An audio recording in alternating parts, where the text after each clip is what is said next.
Hi అండి, అందరూ ఎలా ఉన్నారు? ఈరోజు నేను గుమ్మడికాయ తీపి పులుసు చెప్తున్నానండి.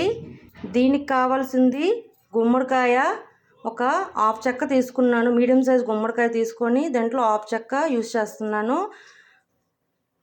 తొక్క తీయకుండానే కట్ చేసుకొని నేను లైట్గా బాయిల్ చేసుకున్నానండి.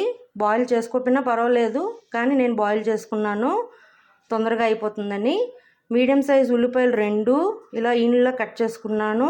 కారం 2 టేబుల్ స్పూన్లు, పసుపు 1/2 టేబుల్ స్పూన్, మెంతులు 8 నుంచి 9 మెంతులు గింజలు, పచ్చిమిర్చి ఒక 2 చీలికలుగా కట్ చేసుకున్నాను.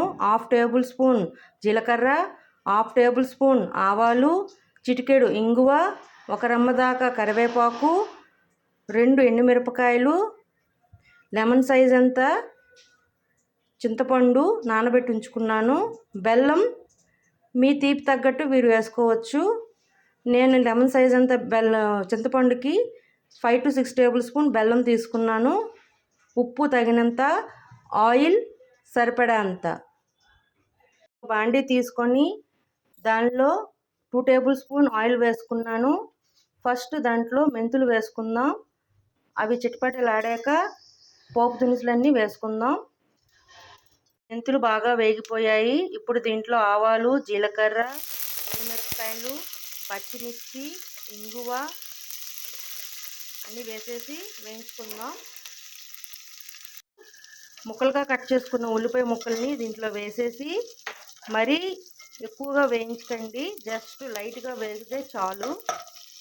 లైట్గా వేయించుకుంటే సరిపోతుంది. ఇప్పుడు దీంట్లో మనం ముందుగా బాయిల్ చేసి పెట్టుకున్న గుమ్మడి ముక్కలు వేసేస్తున్నాను. బాయిల్ చేసుకోకపోయినా పర్వాలేదు, కానీ నేను బాయిల్ చేసుకున్నాను. ఈ పులుసు ముద్దపప్పుతో చాలా బాగుంటుందండి. 10 minutes ఇలా వేయించుకున్నానండి. నేను ముందుగా ఉడికించుకున్నాను కాబట్టి 5 minutes 10 minutes వేయించుకుంటే సరిపోతుంది. ముందుగా ఉడికించుకోకపోతే ఈ ముక్కలు దీని తాలింపులో వేసేసి లైట్గా వాటర్ వేసుకొని మూత పెడితే ఆ మెత్తపడిపోతాయండి. ఇప్పుడు దీనిలో పసుపు, కారం వేసేస్తున్నాను. ఉప్పు కూడా వేసేసి ఒక 5 minutes కలుపుకొని తర్వాత చింతపండు పులుసు, బెల్లం, ఒక గ్లాస్ వాటర్ వేసుకొని శుభ్రంగా బాయిల్ చేసుకుందాం.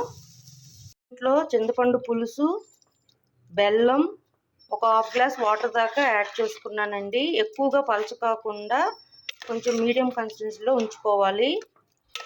అప్పుడే పులుసు బాగుంటుంది మీకు. మరీ వాటర్లో అయిపోతే టేస్ట్ బాగుండదు.